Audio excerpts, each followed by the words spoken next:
সম্প্রতি চীনের হুবেই প্রদেশের উহান শহরে আকাশ থেকে ধারণ করা ভিডিও চিত্রে দেখা যায় ইয়াংজি নদীর তীরে যে সবুজ ও সতেজ রূপ ফুটে উঠেছে তা মূলত চীনের পরিবেশ বান্ধব উন্নয়নের এক উজ্জ্বল দৃষ্টান্ত।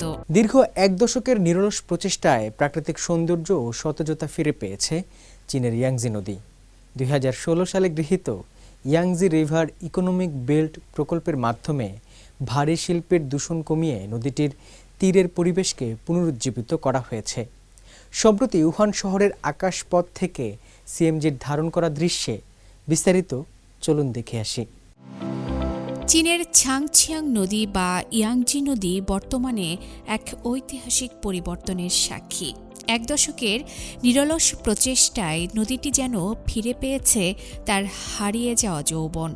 সম্প্রতি চীনের হুবেই প্রদেশের উহান শহরে আকাশ থেকে ধারণ করা ভিডিও চিত্রে দেখা যায় ইয়াংজি নদীর তীরে যে সবুজ ও সতেজ রূপ ফুটে উঠেছে তা মূলত চীনের পরিবেশ বান্ধব উন্নয়নের এক উজ্জ্বল দৃষ্টান্ত। 2016 সালে গৃহীত ইয়াংজি রিভার ইকোনমিক বেল্ট প্রকল্পের আওতায় ভারী শিল্পের দাপট কমিয়ে নদীকে তার প্রাকৃতিক রূপে ফিরিয়ে দেওয়ার যে উদ্যোগ নেওয়া হয়েছিল আজও তা সাফল্যের শিখরে। অনিয়ন্ত্রিত নগরায়ন ও দূষণের প্রভাবে একসময় এই নদীকে বলা হতো গুরুতর অসুস্থ। সেই ভাগ্য বদলাতে উহান স্থানীয় সরকার প্রায় 150টি পরিবেশ রক্ষা প্রকল্প বাস্তবায়ন করেছে।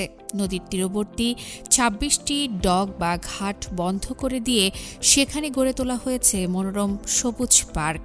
এমনকি উহানের আয়রন অ্যান্ড স্টিল কর্পোরেশনের মতো বিশাল শিল্প প্রতিষ্ঠানগুলোকেও আনা হয়েছে কঠোর পরিবেশগত আইনের আওতায়। নদী সুরক্ষায় এই বিশাল কর্মযজ্ঞ শুধু কেবল একে বেষ্টনী দিয়ে ঘিরে রাখা নয়, বরং নদীর তীর প্রকৃতিকে ফিরিয়ে দেয়া এবং জল ও বাতাসকে নির্মল করা, যাতে নাগরিকরা এখানে একটু স্বস্তির নিঃশ্বাস নিতে পারে।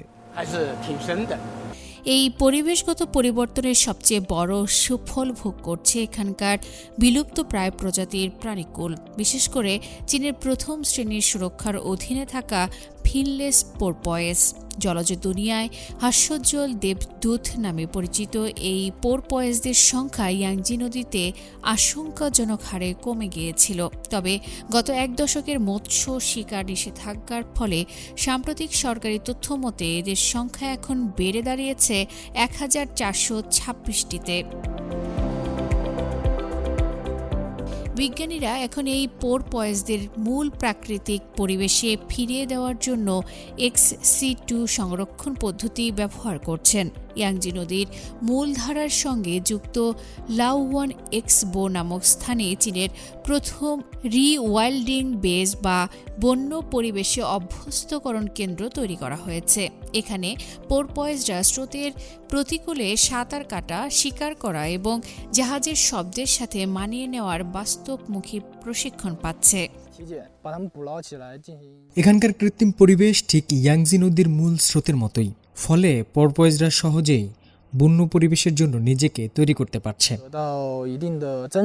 2025 সালের শেষের দিকে এই কেন্দ্র থেকে মুক্ত হওয়া একদল পোরপয়েস মাত্র একদিনের মধ্যেই বুনো দলগুলোর সঙ্গে মিশে যেতে সক্ষম হয়েছে, যা বিজ্ঞানীদের দারুণভাবে আশাবাদী করে তুলেছে।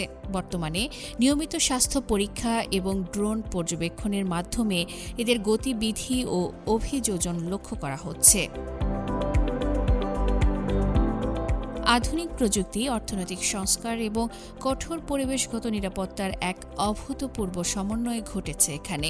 ফলে ইয়াংজি নদী আজ কেবল চীনের জিডিপির অর্ধেক যোগানদাতা এক অর্থনৈতিক অঞ্চলই নয়, বরং এটি অর্থনৈতিক উন্নয়ন ও পরিবেশের ভারসাম্য রক্ষার এক অনন্য বিশ্বজনীন মডেলে পরিণত হয়েছে। আফরিন মিম, CMG বাংলা।